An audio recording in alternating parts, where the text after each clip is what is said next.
Welcome, everybody. We're going to be doing Knowledge Constructor.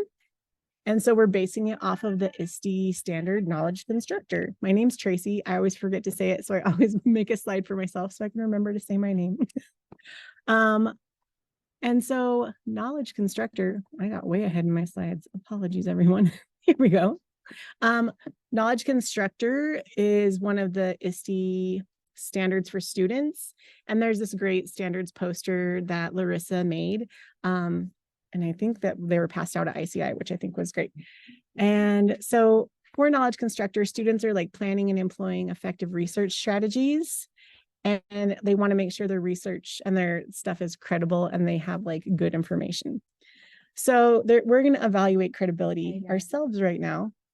So if you guys were going to tell me which is more credible, which of these do you think is more credible?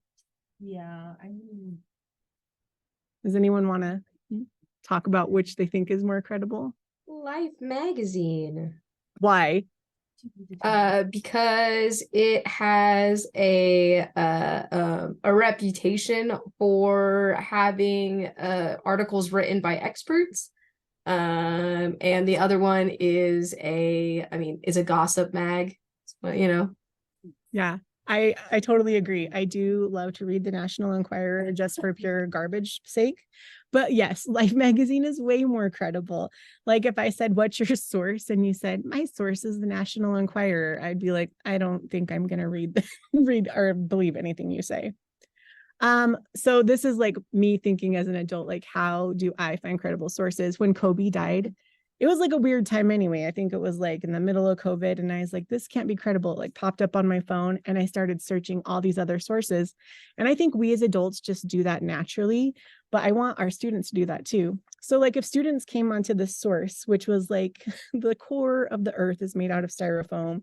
It has a great like infographic right here, or like just graphic right here. There's a newspaper like detailing it, like they believe the core is made out of styrofoam, not nickel. Like students might be like, yes, this is legit.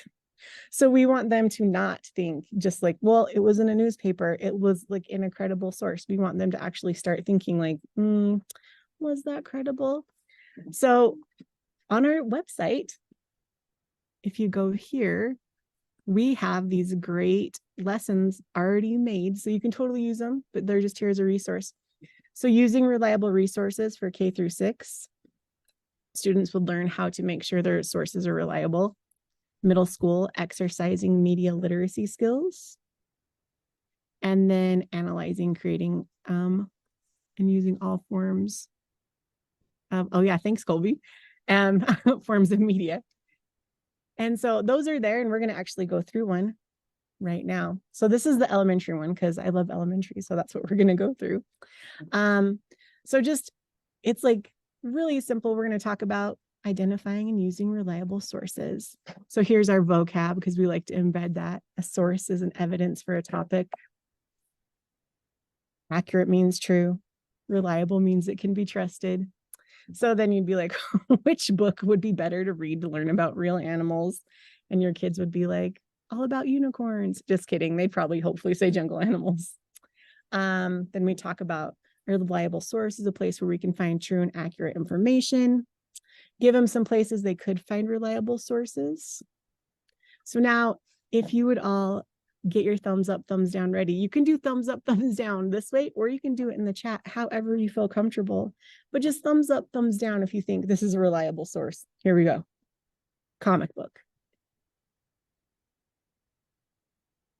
I'm going to pretend you put stuff in the chat. Depends on the comic book. Oh my gosh, that's great. You know what? This one, I actually didn't have that. I just said straight up, no, it's not reliable. But you know what? That is true. It does depend on that. How about school books? Depends on the school book. Yeah, hopefully reliable. Hopefully reliable. That is true. I said reliable. Updated school book, right? Updated, yeah. It's not like the one that has, what's the planet that's not a planet anymore? Pluto. Nonfiction book. Again, we're gonna see, yeah. Amber's like, yeah, thumbs up. Fiction books. So you could just go through this with your kids. Then I got to like YouTube videos and like, here's a Nat Geo So hopefully everyone's like, probably that's right. Here is Curious George. Probably not, right? So that's a great one to use if you wanted to talk to your kids about like identifying and using reliable resources. So, oh, y'all, I didn't get to this part. I just got out of there way too fast. So has anyone heard of the SIFT method to make sure you're using credible resources? Oh, I see some head shaking. Great. That's great. So SIFT means stop, investigate, find more coverage, trace original content. So can you guys just see your faces? Okay, there we go. So stop, like always avoid clicking the first link, question every link and website, listen to your gut feeling. Let's present this bad boy. Investigate who's the author, who funded this study or this piece to be written. Where did this info come from? Look for their name, their qualifications if you can't find it. I mean, this seems like obvious to us because we're adults, right? But this is going through with kids. Check the facts, find more coverage, trace the original content. And then I love this one, check the pictures, because sometimes even as an adult, I'm like, that picture looks okay. And then I'll look and see like some blurring or like some editing, like their arm is like really weird at the bottom. Just our best defense against unreliable sources is critical thinking.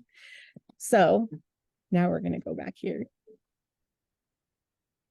Maybe you guys are going to watch me log into my JPLS, I guess. I just have to find, oh, there we go. Okay. Here we go.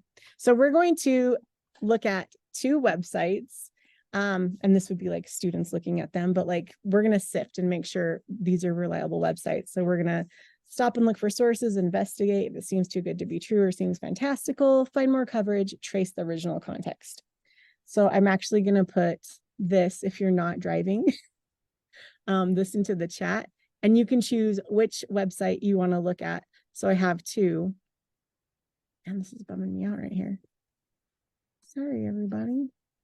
I have two websites. So this one is all about explorers. And on this slide, it's all about the tree octopus. So you can choose which one you would like to go to. I'm going to throw this into the chat and you can look at these two slides. I'm just going to give us like 1 minute to kind of go and explore on those websites. And while you're exploring, I'm just going to be clicking through this explorer's website. So I guess I'm going to go to the tree octopus website for right now. Clicking through here, like look at like the help and the facts and all those things. So if you've already seen one of these, you might want to go to the other one and see if the other one is more credible.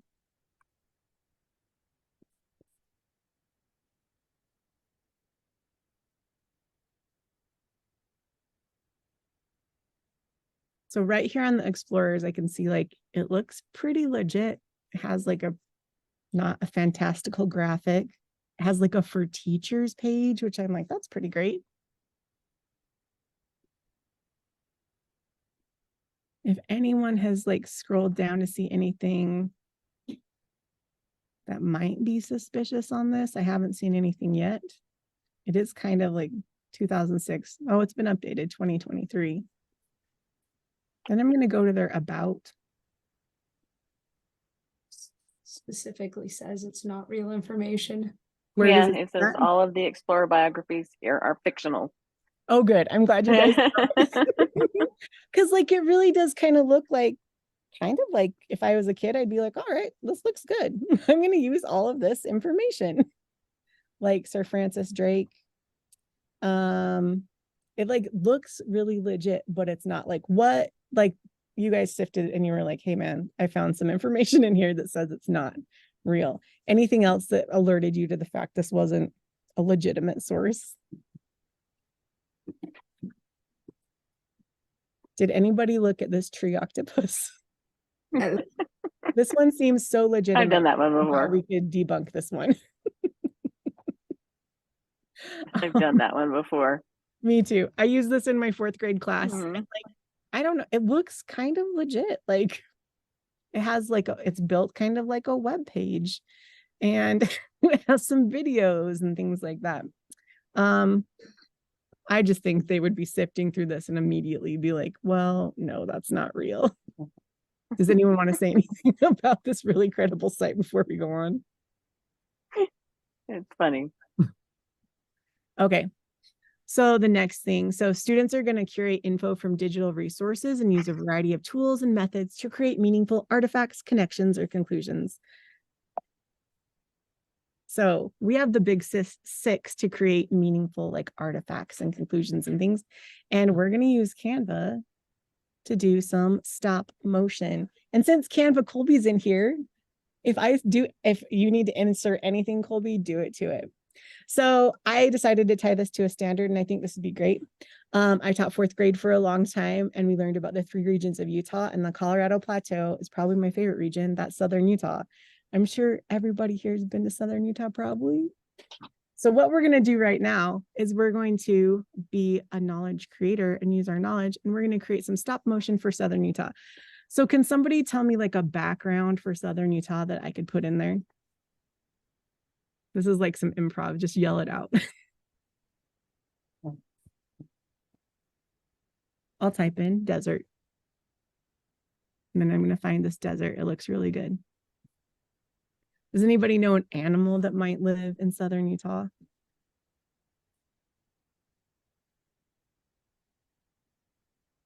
It sounds like I heard deer. That's probably right. We have deer. Okay, so when I'm doing stop motion, here's my first cell right here. Here's my second cell right here. So on my second cell, I'm just going to insert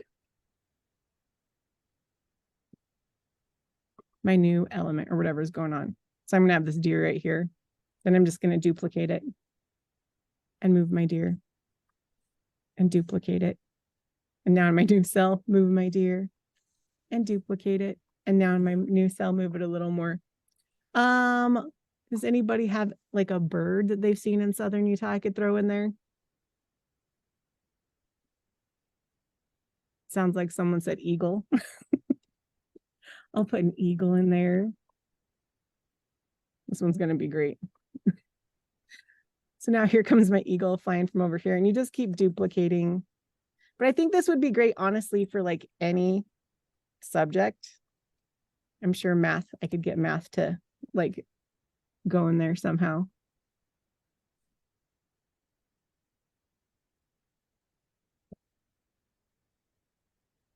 And that's it. And so now we can go back and watch our great stop motion. So here we go. This deer's just traveling along the region. And there goes our eagle flying majestically. So I had to go back to my slides. Sorry, everybody. In summation, this was a short one, but knowledge constructors are going to sift through all of the stuff to make sure they have credible sources. Does anybody teach this a different way or have a like suggestion they'd like to add to this? No? I do think it's interesting because this looks a lot different now than it did even like 5 years ago, just because it's actually so difficult on the internet right now to find like a static web page. Everything's through a company or an article or whatever. And so you get that challenge between, it used to be, you know, we could look at that Explorer website and be like, oh, well, this doesn't look, you know, very clean or professional, so it's probably not legit. Well, nowadays it's kind of the opposite. The more legit it looks, almost the more suspicious you have to be, because somebody with money has an agenda. And that's, I teach high school, so a lot more of like my is it legit comes down to like nuance, who's benefiting from this like information, like how has this been biased, and so coming down to like I like the SIFT acronym, especially since it has, you know, finding alternate sources, because I feel like for a lot of where the internet is now, that's where the key comes in, is being able to be like, listen, you cannot take from a single source, no matter what the source is. You've got to cross-reference it. There's just no alternative around it. And you hit the issue with the kids who are so used to things looking pretty that even if they find something legit, if it's not pretty, they don't trust it, which is interesting. Yeah, I love that. So on the digital citizenship page, the one for high school, Kira Bettis created these, beautiful. And she is like the master of sifting through everything. And so it would just take you through that whole thing too.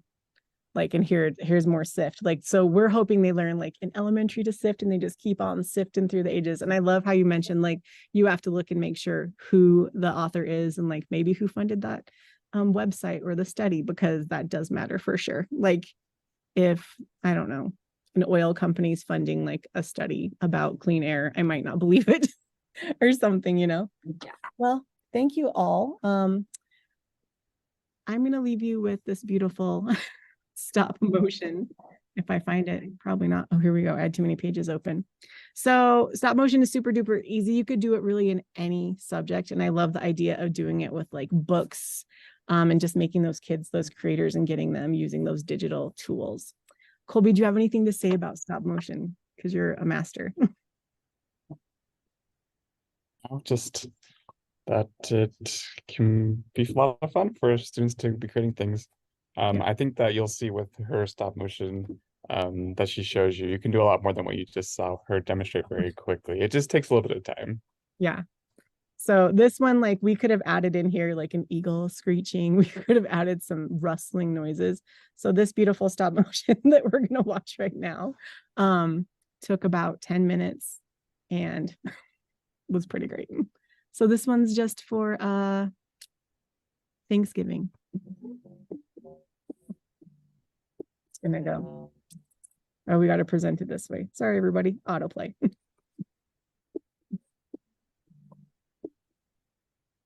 So this could be a great before Thanksgiving activity. All